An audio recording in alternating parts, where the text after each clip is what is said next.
and the private sector's point of view. Please, everyone, a very warm applause and welcome to Dr. James Mwangi.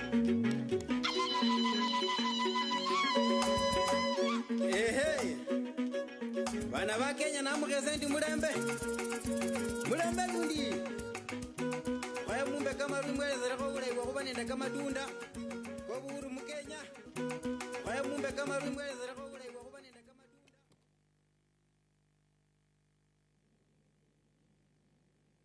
tunda. Thank you very much for a great day. I commend all of you for your patience. I assure you, Your Excellency, President Ruto, that we have heard you, and we want now to give the multilateral development banks an opportunity to respond. We want to give the global financial experts an opportunity. They have been in the room.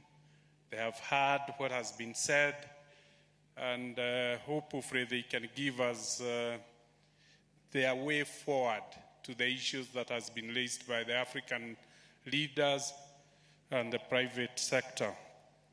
Without much ado, I want to invite Dr. Akiumi Adeshina. If Adeshina, you are present. Quickly, Honorable Silusua, Minister of State for Development, Franconia and International Partnerships.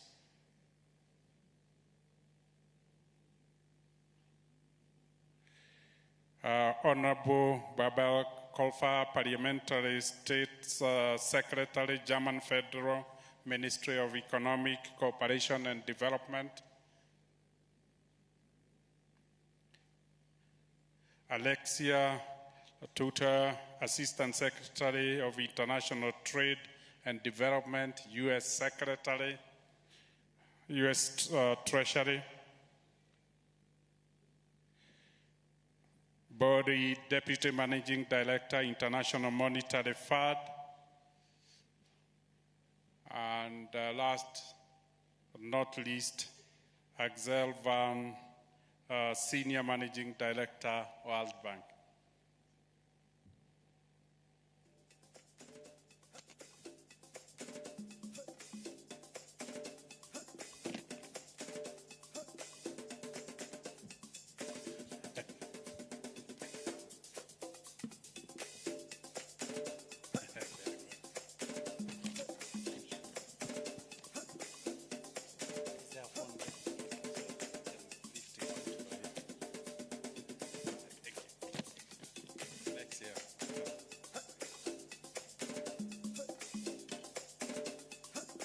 Thank you very much for leader being patient this afternoon.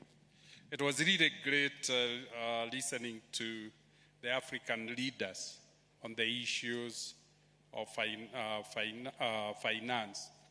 It's apparent that the big elephant in the room is finance. And it appears that the ball has been pushed to the court of the multilateral development banks and international financial institutions. I seem here to have truly the shareholders, if I may say, of those institutions, the policy decision makers. And we want to give them a chance, maybe to respond to the issues the African leaders are raising, to respond to the issues that the private sector, Mo Ibrahim, has articulated, the issues of the private sector. And broadly, if I may summarize so that we have a common understanding of the issues that has been raised, there is the issue of accessibility of finance and speed at which disbursements are made. There is a big issue of affordability, at what cost. His Excellency President Ruto said Africa pays at least 5 times. And the The rationale there has been questioned because it's not an African risk. It's a global climate risk that we are talking about. And it has been said, if the world bans, we all ban on it. So it's not a country risk that we are financing. It's a climate risk. So when it comes to that issue, and there is also the question of how much is being availed. Those three issues seems to be really at the center of concern of the African leaders. And so we could be able to address ourselves to those issues. But there is also a question of our institutions failing to connect the dots in the way they respond, and particularly to the issue of risk. This issue, and eventually it boils down to the question of equity, fairness, justice, and equality in the world. And so it is in that light that we will be responding to the issues that we have. So without much ado, I've been told the IMF Deputy Managing Director may be catching a flight, so I will ask fellow panelists, maybe if we could give him a chance. And the question maybe to Bo Lee is, how can you talk about IMF's role in climate financing? In particular, I know that the FAD has introduced a new tool called the Resilience and Sustainability Trust. We would appreciate hearing an update on that instrument. And finally, what are some of the keys you see to unlocking additional financing for climate adaptation, especially here in Africa? Thank you. Thank you for giving me the floor first, because I have to go to the airport after this. Good afternoon. It's an honor to join this distinguished panel. I want to speak very briefly on climate finance and the challenges as we see it and how we can help. Climate finance challenges are most acute in Africa, where adaptation needs are much higher, but climate finance flows are too low. Our number shows that about 20% of all flows reach the continent of Africa, but most is geared towards mitigation. But we know adaptation needs are very high. Let me briefly touch on 4 priorities that we think are important to scale up climate finance, including adaptation finance. The first priority, we think, is to increase domestic resource mobilization. That means both public finance and also private finance domestically. International communities can work together to help African countries to build capacity, to broaden tax base, to increase public financing flow. At the same time, international community can also support African countries to build domestic capital markets, to encourage higher private savings, and also to support financial sector development. The second priority, we think, is to maximize international support. Grants and concessional financing are very important, and so is equity financing. There is already too much debt in Africa, and we need more grants, concessional financing, and equity. The IMF's new Resilience and Sustainability Trust is providing long-term concessional financing and helping countries with limited room in their budget to invest in long-term resilience, including climate. So far, programs have been approved for 10 countries, half of which are in sub-Saharan Africa. The third priority, we think, given the strained public resources, we need to find ways to crowd in private capital. we see a three-pillar approach to crowding private capital in scale. The first pillar is to create a policy and regulatory environment that are conducive to private finance.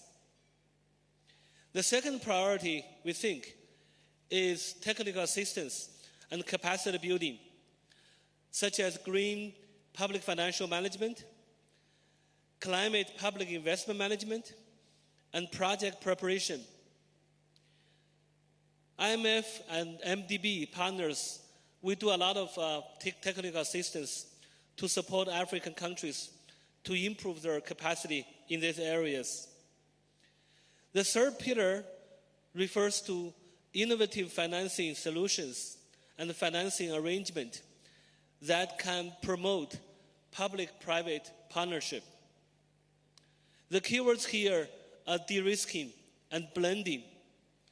Public sector, including international partners, need to take more calculated risks if we want to crowd in private capital.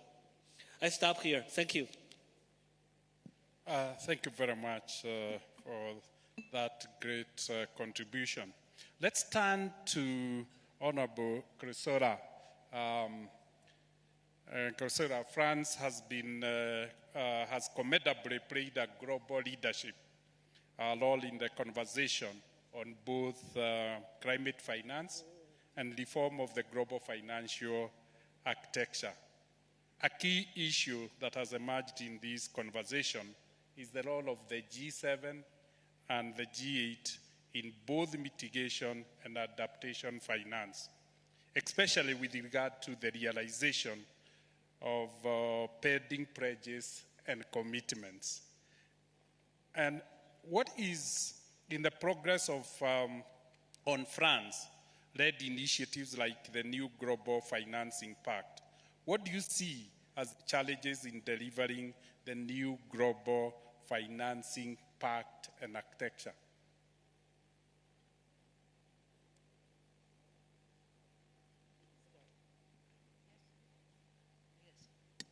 Thank you, James, and Excellencies, dear friends. First of all, I'd like to tell you that it's an honor for me also to speak today on behalf of President Macron 2 months after this important rendezvous in Paris. That was the Paris Summit for a new global financial pact, as you said. And so I'd like to thank Kenya and particularly President Ruto for this historic summit.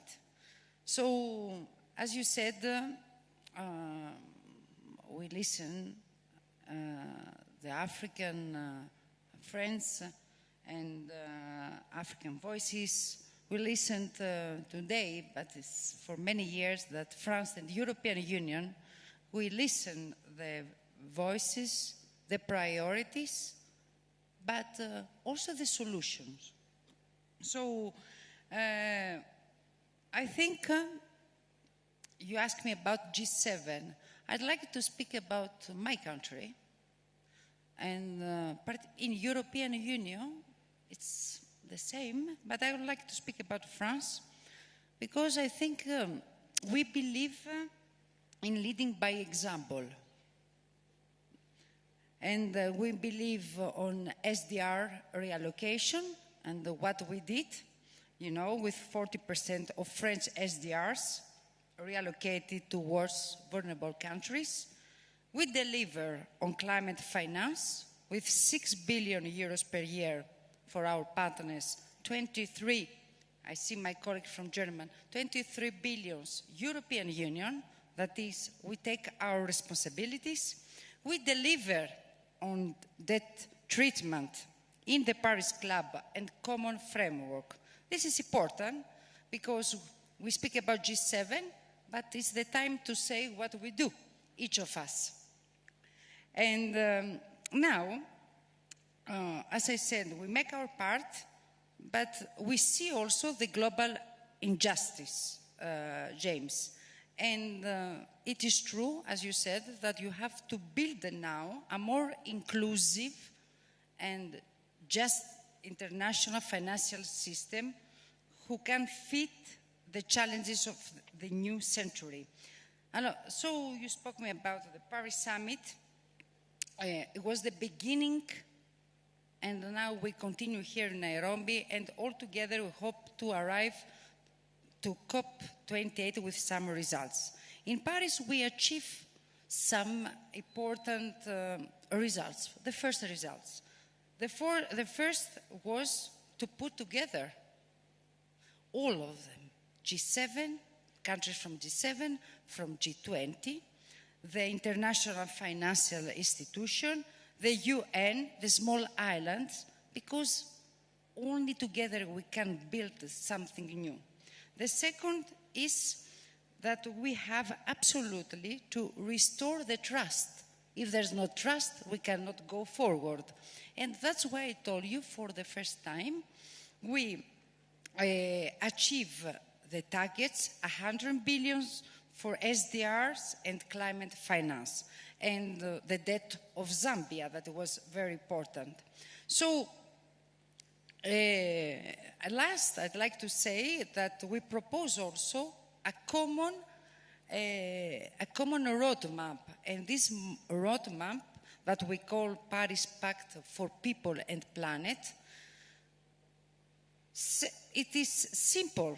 At the end of the story, no country has to choose, no government has to choose between fighting poverty or fighting for the planet.